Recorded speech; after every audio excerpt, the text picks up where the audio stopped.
নমস্কার বন্ধুরা, eighty story চ্যানেলে আরও একটা নতুন ভিডিওতে সবাইকে স্বাগত জানাই।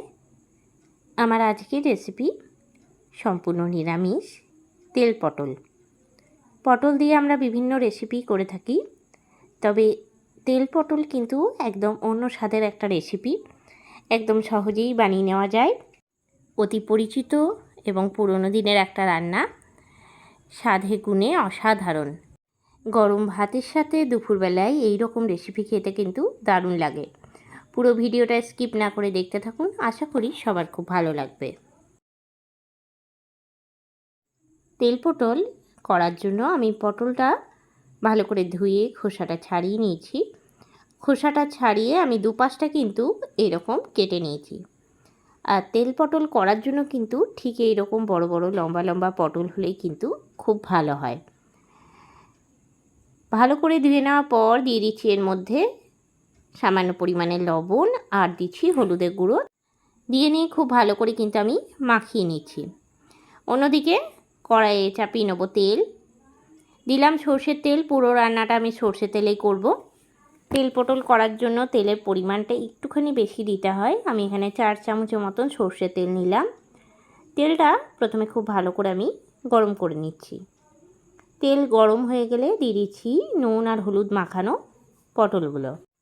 গ্যাসের ফ্লেমটা হাই টু মিডিয়ামে করে কিন্তু পটলগুলো ভেজে নেব। তবে পটলগুলো কিন্তু একদম কড়া করে ভাজবো না, তাহলে কিন্তু পটলটা চিপসে যাবে।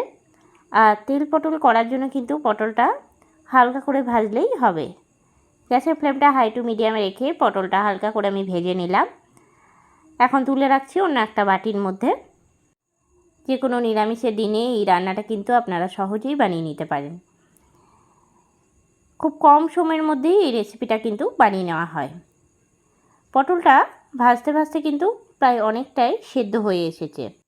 পটলটা কাটার সময় কিন্তু দুপাশটা ভালো করে যদি কেটে নেওয়া যায় তাহলে কিন্তু পটলটা সেদ্ধ হতে খুব বেশি সময় লাগে না।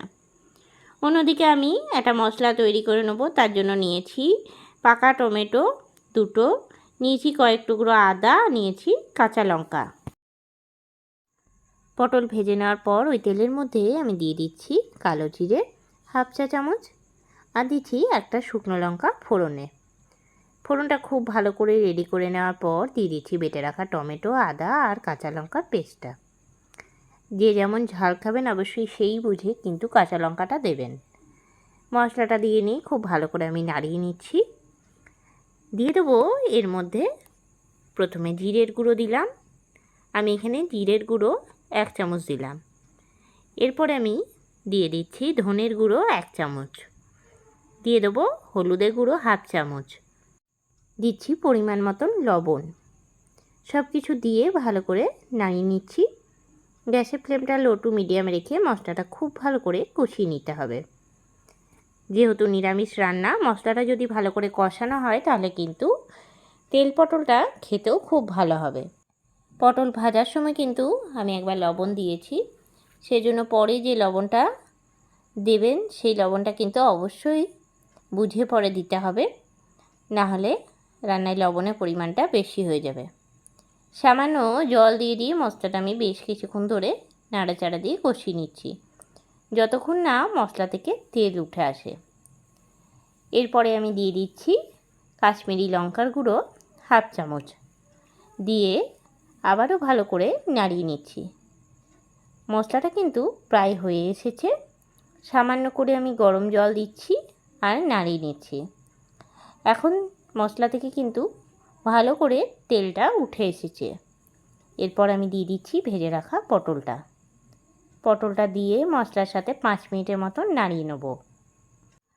মশলার সাথে কিছুক্ষণ নাড়াচাড়া দিয়ে নেওয়ার পর আমি এর মধ্যে দিয়ে দিচ্ছি গরম জল। আমি এখানে দিলাম গরম জল 1 কাপের মতন। দিয়ে দিলাম সামান্য পরিমাণে চিনি। দিয়ে খুব ভালো করে নাড়িয়ে নিচ্ছি।